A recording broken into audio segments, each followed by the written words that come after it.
मालवणमध्ये भरड येथील भर चौकात ट्रॅफिकमध्ये एखाद्या मंत्र्याच्या आवेशात सायरन वाजवत मिरवणाऱ्या कार चालकाला मालवणच्या वाहतूक पोलिसांनी चांगलाच आपल्या खाकीचा हिसका दाखवलाय।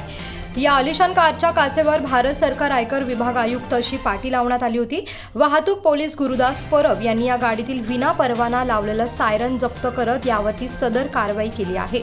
याच दरम्यान पोलीस नावाचा फलक लावलेली कार सायंकाळी पोलिसांनी पकडली आहे। मालवण शहरात सध्या पर्यटक हे मोठ्या संख्येने येत आहेत। अशा स्थितीत सेवा बजावणाऱ्या वाहतूक पोलीस गुरुप्रसाद परब यांनी आज दोनही कार थांबवून माहिती घेतली आहे आणि त्यानंतर वाहतूक नियमांचं उल्लंघन प्रकरणी दंडात्मक कारवाई करण्यात आली आहे। अधिकारी गाड्यांमध्ये नसताना गाड्यांमध्ये सरकारी पाटी लावून फिरण्याचं प्रमाण मोठ्या प्रमाणात वाढलं आहे।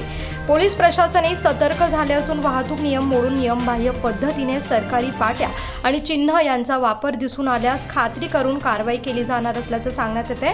तर पोलीस प्रशासनाच्या या कारवाईचं नागरिकांमधून स्वागत केलं जाते।